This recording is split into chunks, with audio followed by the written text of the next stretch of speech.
Hey everyone, my name is Aditi and as you know कि SBI clerk mains का exam तीनों shift का ख़त्म हो चुका है। तो अब हमने जितने भी अटेम्प्ट्स करे, जब मुझसे कोई पूछ रहा है ना कि तुमने कितने अटेम्प्ट्स किए, तुम्हारी कौन सी शिफ्ट थी, मेरे दिमाग में वो एक पॉजिटिव नोट जो होता है ना कि मतलब मैंने इतने अटेम्प्ट्स करे और मेरे इतने नंबर आएंगे, वो चीज़ क्लियर ही नहीं है। आई डोंट नो सबका स्टेट ऑफ माइंड और अंडरस्टैंडिंग क्या है, बट मेरा ऐसा है ना कि नॉर्मलाइजेशन जो एक चीज़ है, ठीक है, नॉर्मलाइजेशन जो इंट्रोड्यूस किया गया है, जो कि प्रीलिम्स के टाइम पे होता था। प्रीलिम्स के टाइम पे आई स्टिल रिमेंबर बहुत सारे शिफ्ट्स के लोगों ने बहुत सारे रिजेंटमेंट दिखाया था पिछले साल, आई थिंक पिछले साल, उससे पिछले साल बहुत सारे एग्जाम्स में, बैंकिंग एग्जाम्स में ही। बट वही है कि वो चीज़ें टाइम के साथ दब जाती है, बट वो चीज़ परसिस्ट कर जाती है। तो अब मेंस में कहीं ना कहीं नॉर्मलाइजेशन एक फैक्टर हो गया है। और मैंने अगर 90 अटेम्प्ट्स करे हैं तो मुझे नहीं पता, ऑल्दो मैंने जीके के क्वेश्चंस पे एक वीडियो भी बनाई है जिसमें सारे जीके के क्वेश्चंस फर्स्ट शिफ्ट के 10th ऑफ अप्रैल के मैंने बताए हैं विथ आंसर्स एंड विथ मेरे कौन से सही हैं क्या है। बट फिर भी मुझे एक संदेह है कि जितने मैंने बनाए हैं मे बी उतने ना आए, मे बी उससे कम आए, मे बी उससे ज़्यादा आए। तो एक लक जो है वो छोटा सा एक फैक्टर काम करता है। तो आई रियली डोंट नो कि मेरे कितने मार्क्स आएंगे, कम हो जाएंगे या ज़्यादा हो जाएंगे, या फिर जितना मैंने किया है उससे भी बहुत कम हो जाएंगे। तो जो भी आएगा वो मुझे एक्सेप्ट अल्टीमेटली करना पड़ेगा। अब ट्रैक रिकॉर्ड तो यही रहा है कि जब भी पीडीएफ खोली है और अपना रोल नंबर ढूंढा है तो उसमें मैं मिली नहीं हूँ, ठीक है, but it's okay and whatever comes we will accept. अब हम थोड़ा सा ना बात कर लेते हैं कि एक बहुत अच्छा प्लेटफॉर्म है एक्चुअली यूट्यूब, जहाँ पे आप थोड़ा सा बात कर सकते हो और दो चार ओपिनियंस भी सुनते हो अपने साथ साथ प्रिपेयर कर रहे लोगों की, तो यू फील गुड। तो मुझे ऐसा लगता है कि अब from now on what we can do is, हमें एक्चुअली प्रोडक्टिव चीज़ों पे ही फोकस करना चाहिए कि अब इसके बाद हम क्या करेंगे। एक दूसरी चीज़ जिससे कि हम जो हमने कर दिया, जितना हमने कर दिया, मैंने बोल दिया, नॉर्मलाइजेशन, लक फैक्टर, मेहनत, एवरीथिंग 10 अप्रैल को और आज 12 अप्रैल को वो चीज़ें अब ख़त्म हो चुकी है। अब आपने वो आंसर लॉक करके दे दिया है, अब लेट इट कम। और अगर वो आता है, नहीं आता है, अब next exam should be your focus. जैसे LIC AAO का नोटिफिकेशन आ रहा है, आई थिंक कुछ टाइम में आ भी जाएगा। तो let's not wait for the notification, अपनी पढ़ाई चालू रखते हैं। हमने जो लास्ट एग्ज़ाम के लास्ट डेज में जो हमारी स्ट्रेटजीज़ होती है, जो हम फास्ट हमारा दिमाग काम करता है, हम बिल्कुल फास्ट एकदम चीज़ों को मगअप करते हैं। अगर हम अभी से वैसे करें तो आई डोंट थिंक कि, हाँ एक और चीज़, आई डोंट थिंक कि कोई एग्ज़ाम हम नहीं क्लियर कर पाएंगे, ठीक है।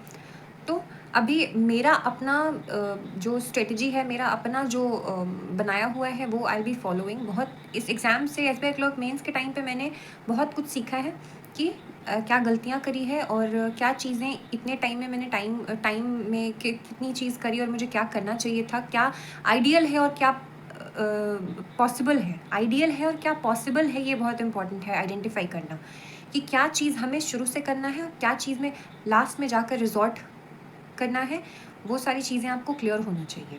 तो अभी जो भी अपकमिंग एग्ज़ाम्स हैं उसके लिए अभी से शुरू करना would be the best thing. Don't think कि मेरा होगा नहीं होगा, let it be on your fate, let it be on God's grace and also whatever you could do you have done that. Now let's focus on the upcoming exams. अभी से अगर वैसे students हैं जिन्होंने maths पे मेहनत नहीं करी थी, अभी आइडियल टाइम है कि आप मैक्सिमम टाइम स्पेंड करके मैथ्स सीख सकते हो, मैथ्स का कॉन्सेप्ट अपना बिल्ड कर सकते हो। दूसरे बच्चे जिन्होंने लास्ट टाइम पे GA के क्वेश्चंस में बेस्ट 300 देखा और कुछ दिनों में बेस्ट 300 देखा और कुछ बस टॉप 200 वीडियोस देखी और ये किया वो किया, उन लोगों के लिए है कि अगर आपको ऐसा कहीं भी लग रहा है कि आपकी कमी रह गई, तो आप फिर आज से 1 मार्च के GA से शुरू कर दो। लाइक एटलीस्ट बी कंसिस्टेंट कि जब आपका कोई एग्ज़ाम हो तो आप इस कॉन्फिडेंस के साथ बैठो कि मैथ्स, रीजनिंग और इंग्लिश तो मेरा अच्छा है ही, बट इस टाइम मैं GA भी ठीक करके बैठा हूँ। This should be your strategy. अगर किसी का इंग्लिश ख़राब है, this is the ideal time जब आप बिल्कुल तसल्ली से लर्न कर सकते हो, ठीक है। अब बहुत तसल्ली से आप अभी से थोड़ा टाइम नॉवेल्स को और इंग्लिश वर्ड्स को और इन सब चीज़ों को भी देख सकते हो, बहुत अच्छा बिल्ड हो जाएगा। चौथी चीज़, जिसकी रीजनिंग वीक है वो रीजनिंग पे काम करो।